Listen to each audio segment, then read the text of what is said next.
నూతన సంవత్సరాల కార్యక్రమం నిమిత్తం డిసెంబర్ 31వ తేదీ రాత్రి యువత ఎటువంటి డీజే కానీ మద్యం సేవించి వాహనాలు అధిక స్పీడులో నడిపిన మహిళలకు, రోడ్డు పక్క నడుచు పాదచారులకు సైలెన్సర్లు తీసి భయభ్రాంతులకు గురి చేసిన వారిపై చట్టపరమైన చర్యలు తీసుకుంటామని Korangi sub inspector of police Satyanarayana Reddy తెలిపారు. ముందుగా కోరంగి పోలీస్ స్టేషన్ పరిధిలో ఉన్న ప్రజలందరికీ కూడా నూతన సంవత్సర శుభాకాంక్షలు.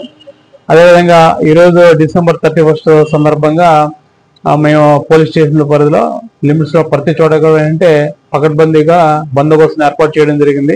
ఎవరో కూడా ఎటువంటి పర్మిషన్ లేకుండా సభలో సమావేశాలు కానీ పార్టీలు కానీ ఎవరో ఏర్పాటు చేసుకున్నా కానీ అనుమతి లేదు.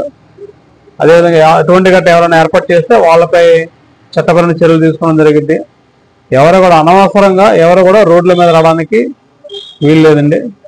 మీ కుటుంబ సభ్యులతో మీరు ఇంట్లోనే సంక్రాంతి అదేవిధంగా సెలబ్రేషన్ చేసుకోవాల్సిందిగా కోరటం జరిగింది. ఎవరైనా తాగేసి మద్యం సేవించి కనుక డ్రంక్ అండ్ డ్రైవ్ చేస్తే మాత్రం మేము డ్రంక్ అండ్ డ్రైవ్ చేసే వాళ్ళని కఠినంగా శిక్షించడం జరుగుతుంది. మా పోలీసు వాళ్ళు కూడా అంటే ఇప్పుడు నైట్ మొత్తం కూడా నిఘా ఏర్పాటు చేయడం జరిగింది. అదేవిధంగా సుందరపాలెం సెంటర్లో డ్రోన్ కెమెరాలతో మేము షూట్ చేయడం జరిగింది. ఎవరైనా బళ్ళు కనుక మద్యం కనుక సేవించి కనుక వాహనాలు నడిపినా సైలెన్సర్లు తీసేసి వాహనాలు నడిపినా సరే వాళ్ళని సీజ్ చేసి వాళ్ళ మీద కేసులు కట్టడం జరుగుతుంది. కాబట్టి అదేవిధంగా ఎక్కడా కూడా కోడి పందాలు, ప్యాకెట్లు అటువంటి గట్ట ఏమైనా చేసినా వాళ్ళపై చట్టపరమైన చర్యలు తీసుకోవడం జరుగుతుంది. మేము పోలీసు వారు 25 మంది స్టాఫ్ సిబ్బందితో మా స్టేషన్ పరిధిలో ప్రతి చోట కూడా మేము పికెట్లో ఏర్పాటు చేసుకోవడం జరిగింది.